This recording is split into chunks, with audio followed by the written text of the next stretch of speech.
شروع اللہ کا نام لے کر جو بڑا مہربان نہایت رحم والا ہے۔ صاد، قسم ہے قرآن کی جو نصیحت سے پر ہے کہ تم حق پر ہو، مگر جو لوگ کافر ہیں وہ غرور اور مخالفت میں پڑے ہیں۔ ہم نے ان سے پہلے بہت سی امتوں کو ہلاک کر دیا تو وہ عذاب کے وقت لگے فریاد کرنے، اور وہ چھٹکارے کا وقت نہیں تھا۔ اور انہوں نے تعجب کیا کہ ان کے پاس انہی میں سے ایک خبردار کرنے والا آیا، اور کافر کہنے لگے کہ یہ تو جادوگر ہے جھوٹا، کیا اس نے اتنے معبودوں کی جگہ ایک ہی معبود قرار دے دیا؟ یہ تو بڑی عجیب بات ہے۔ اور ان میں جو معزز تھے وہ چل کھڑے ہوئے اور بولے کہ چلو اور اپنے معبودوں کی پوجا پر قائم رہو، بے شک یہ ایسی بات ہے جس میں کوئی خاص غرض ہے۔ یہ بات کسی دوسرے مذہب میں ہم نے کبھی سنی ہی نہیں، یہ تو بالکل گھڑی ہوئی بات ہے۔ کیا ہم سب میں سے اسی پر نصیحت کی کتاب اتری ہے؟ اصل بات یہ ہے کہ یہ لوگ میری نصیحت کی طرف سے شک میں ہیں، بلکہ انہوں نے ابھی میرے عذاب کا مزہ نہیں چکھا۔ کیا ان کے پاس تمہارے پروردگار کی رحمت کے خزانے ہیں جو غالب ہے، سب کچھ عطا کرنے والا ہے؟ یا آسمانوں اور زمین اور جو کچھ ان میں ہے ان سب پر انہی کی حکومت ہے؟ تو چاہیے کہ رسیاں تان کر آسمانوں پر چڑھ جائیں۔ یہاں شکست کھائے ہوئے گروہوں میں سے یہ بھی ایک لشکر ہے۔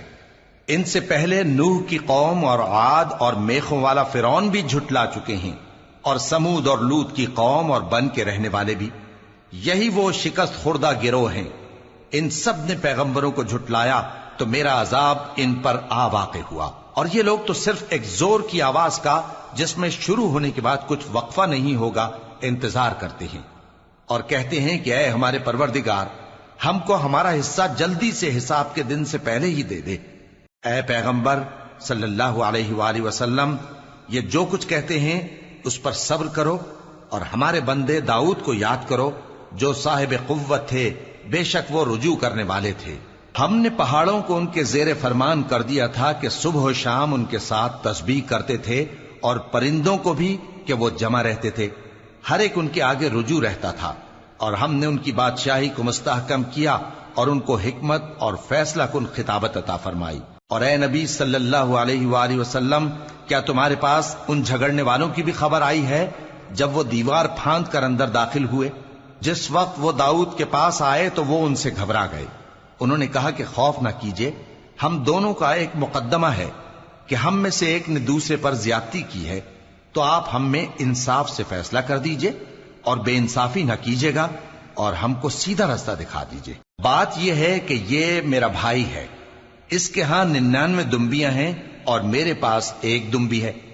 یہ کہتا ہے کہ یہ بھی میرے حوالے کر دے، اور گفتگو میں مجھ پر حاوی ہو رہا ہے۔ انہوں نے کہا کہ یہ جو تیری دمبی مانگتا ہے کہ اپنی دمبیوں میں ملا لے، بے شک تجھ پر ظلم کرتا ہے، اور اکثر شریک ایک دوسرے پر زیادتی ہی کیا کرتے ہیں۔ ہاں، جو ایمان لائے اور عمل نیک کرتے رہے، اور ایسے لوگ بہت کم ہیں۔ اور داؤد نے خیال کیا کہ اس واقعے سے ہم نے ان کو آزمایا ہے، تو انہوں نے اپنے پروردگار سے مغفرت مانگی اور جھک کر سجدے میں گر پڑے اور اللہ کی طرف رجوع کیا، تو ہم نے ان کو بخش دیا، اور بے شک ان کے لیے ہمارے ہاں قرب اور عمدہ مقام ہے۔ اے داؤد، ہم نے تم کو زمین میں خلیفہ بنایا ہے، تو لوگوں میں انصاف کے فیصلے کیا کرو، اور خواہش کی پیروی نہ کرنا کہ وہ تمہیں اللہ کے رستے سے بھٹکا دے گی۔ جو لوگ اللہ کے رستے سے بھٹکتے ہیں ان کے لیے سخت عذاب ہے، اس لیے کہ انہوں نے حساب کے دن کو بھلا دیا۔ اور ہم نے آسمان اور زمین کو اور جو کائنات ان میں ہے اس کو بے مقصد نہیں پیدا کیا۔ یہ ان کا گمان ہے جو کافر ہیں، سو کافروں کے لیے دوزخ کا عذاب ہے۔ جو لوگ ایمان لائے اور عمل نیک کرتے رہے، کیا ان کو ہم ان کی طرح کر دیں گے جو ملک میں فساد کرتے ہیں، یا پرہیزگاروں کو بدکاروں کی طرح کر دیں گے؟ یہ کتاب جو ہم نے تم پر نازل کی ہے بابرکت ہے، تاکہ لوگ اس کی آیتوں میں غور کریں اور تاکہ اہل عقل نصیحت حاصل کریں۔ اور ہم نے داؤد کو سلیمان عطا کیے، بہت خوب بندے تھے، اور وہ اللہ کی طرف بہت رجوع کرنے والے تھے۔ جب ان کے سامنے شام کو اصیل گھوڑے پیش کیے گئے تو کہنے لگے کہ میں نے اپنے پروردگار کی یاد سے غافل ہو کر مال کی محبت اختیار کی، یہاں تک کہ آفتاب پردے میں چھپ گیا۔ بولے کہ ان کو میرے پاس واپس لاؤ۔ پھر ان کی ٹانگوں اور گردنوں پر ہاتھ پھیرنے لگے، اور ہم نے سلیمان کی آزمائش کی اور ان کے تخت پر ایک دھڑ سا ڈال دیا۔ پھر انہوں نے اللہ کی طرف رجوع کیا اور دعا کی کہ اے پروردگار مجھے معاف فرما اور مجھ کو ایسی بادشاہی عطا فرما کہ میرے بعد کسی کو شایع نہ ہو، بے شک تو سب کچھ عطا فرمانے والا ہے۔ پھر ہم نے ہوا کو ان کے زیر فرمان کر دیا کہ جہاں وہ پہنچنا چاہتے ان کے حکم سے نرم نرم چلنے لگتی، اور جنوں کو بھی ان کے زیر فرمان کیا۔ یہ سب عمارتیں بنانے والے اور غوطہ مارنے والے تھے، اور کچھ دوسروں کو بھی جو زنجیروں میں جکڑے ہوئے تھے۔ ہم نے کہا یہ ہماری بخشش ہے، چاہو تو احسان کرو یا رکھ چھوڑو، تم سے کچھ حساب نہیں ہے، اور بے شک ان کے لیے ہمارے ہاں قرب اور عمدہ ٹھکانہ ہے۔ اور ہمارے بندے ایوب کو یاد کرو جب انہوں نے اپنے رب کو پکارا اور کہا کہ شیطان نے مجھ کو ایذا اور تکلیف دے رکھی ہے۔ ہم نے کہا کہ زمین پر لات مارو، دیکھو یہ چشمہ نکل آیا، نہانے کو ٹھنڈا پانی اور پینے کو بھی، اور ہم نے ان کو اہل و عیال اور ان کے ساتھ اتنے ہی اور بخشے۔ یہ ہماری طرف سے رحمت اور عقل والوں کے لیے نصیحت تھی۔ اور ہم نے کہا اپنے ہاتھ میں تنکوں کا ایک مٹھا لو، پھر اس سے مار لو اور قسم نہ توڑو، بے شک ہم نے ان کو ثابت قدم پایا، بہت خوب بندے تھے، بے شک وہ بہت رجوع کرنے والے تھے۔ اور ہمارے بندوں ابراہیم اور اسحاق اور یعقوب کو یاد کرو جو قوت والے اور صاحب نظر تھے۔ ہم نے ان کو ایک صفت خاص آخرت کے گھر کی یاد سے ممتاز کیا تھا، اور وہ ہمارے نزدیک منتخب اور خوبی والوں میں سے تھے۔ اور اسماعیل اور الیسع اور ذوالکفل کو یاد کرو، اور یہ سب بھی خوبی والوں میں سے تھے۔ یہ نصیحت ہے اور پرہیزگاروں کے لیے تو عمدہ ٹھکانہ ہے، ہمیشہ رہنے کے باغ جن کے دروازے ان کے لیے کھلے ہوں گے، ان میں تکیے لگائے بیٹھے ہوں گے، اور کھانے پینے کے لیے بہت سے میوے اور مشروبات منگاتے رہیں گے، اور ان کے پاس نیچی نگاہ رکھنے والی اور ہم عمر حوریں ہوں گی۔ یہ وہ چیزیں ہیں جن کا حساب کے دن کے لیے تم سے وعدہ کیا جاتا تھا، یہ ہمارا رزق ہے جو کبھی ختم نہیں ہوگا۔ یہ نعمتیں تو فرمانبرداروں کے لیے ہیں، اور سرکشوں کے لیے برا ٹھکانہ ہے، یعنی دوزخ جس میں وہ داخل ہوں گے، اور وہ بری آرام گاہ ہے۔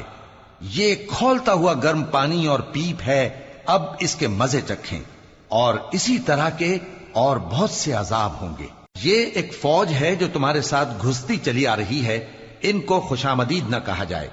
یہ دوزخ میں جانے والے ہیں، کہیں گے بلکہ تمہیں کو خوشامدید نہ کہا جائے، تمہیں تو یہ بلا ہمارے سامنے لائے ہو، سو یہ برا ٹھکانہ ہے۔